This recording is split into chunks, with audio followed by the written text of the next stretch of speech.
The summer's calling.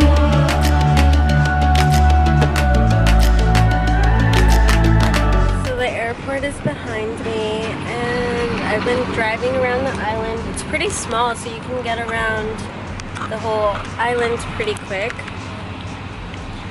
And I feel like such a local now. I'm literally like eating little bread things while I'm driving.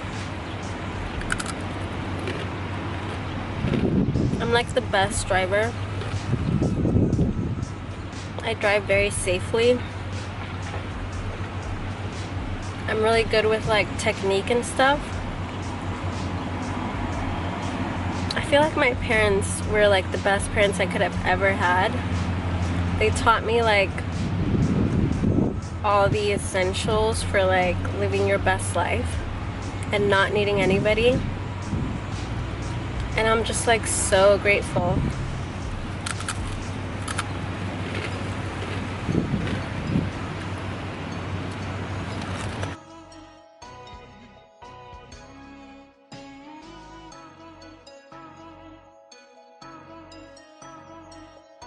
The water here looks so gorgeous.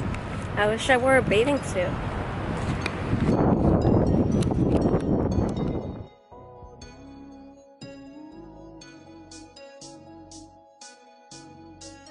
I'll be over here hanging out.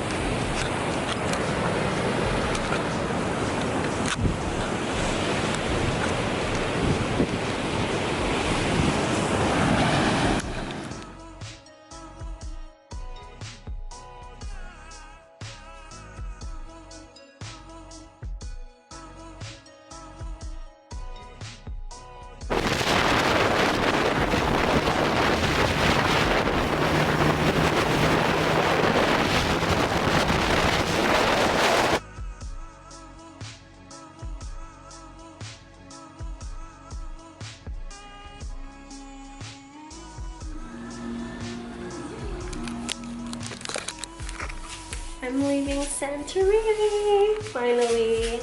I've been here for 6 days, and you can literally get everything done in like 4 days max. It's like a pretty small island. So the past 2 days, thankfully, I finally got like a good amount of rest, and I feel a lot better, and I'm happy to be leaving. The sulfur is like too much. And I had a good time.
I was at passport control for like 10 minutes, 10 to 15 minutes, because the lady was like, she was like some girl in her 20s or 30s, and you could tell she doesn't know what makeup or hair products is. Not because she was ugly or anything, but the way she was looking at my passport and at me, like, you've clearly never tried on makeup. You don't know what Sephora is or what they sell there. I could literally have pink hair today, purple hair tomorrow, look like a goth today, look like Asian tomorrow, all thanks to makeup. Like, get with it. Stop wasting my time just because you're like ignorant, you know? And then I asked her her name because she wasn't even wearing her badge. I noticed the guy next to her was wearing his badge, and I asked her her name, and she's like, for what? For what? Just go. After she just wasted my time, she wouldn't even give me her name. I'm like, who do I complain to about this? This is ridiculous. And the guy next to her told her it was fine. He literally looked at it twice and was like, it's fine. Let her go, it's fine. And she wouldn't. I showed her my ID, my school ID, my Costco card, and then like she finally let me go. And it's like, dude, I know you're bored, but like, stop. So it's been like 30 minutes of walking. I went to gate 10 through 18 because that's where it said my flight was. Then they were like, no, you have to go gate 40 through 48. And I was like, are you sure? And then I took a picture of the screen and I was like, the screen says this. And they were like, no, go to 40 through 48. So I just went here and they're like, no, you have to go back to 10. And he writes it down. And I'm like, can you please sign here that you're saying this? Because they just sent me back from there. And he's like, no. And then he calls.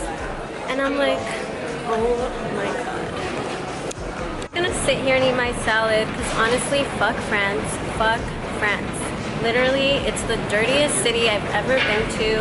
And it's also like has the most beautiful features, but it's disgusting. There's homeless people that are naked on the street. It's worse than LA homeless people. You thought LA homeless people were bad? Ugh, Paris is worse. And it looks dingy. It literally looks dirty. Like, don't come to Paris. Everyone's fucking rude. The airport is the worst airport I've ever been to in my life, and I've been to so many airports. I've probably been to more airports than I've been to cities, which doesn't even make sense, but I know it's a fact.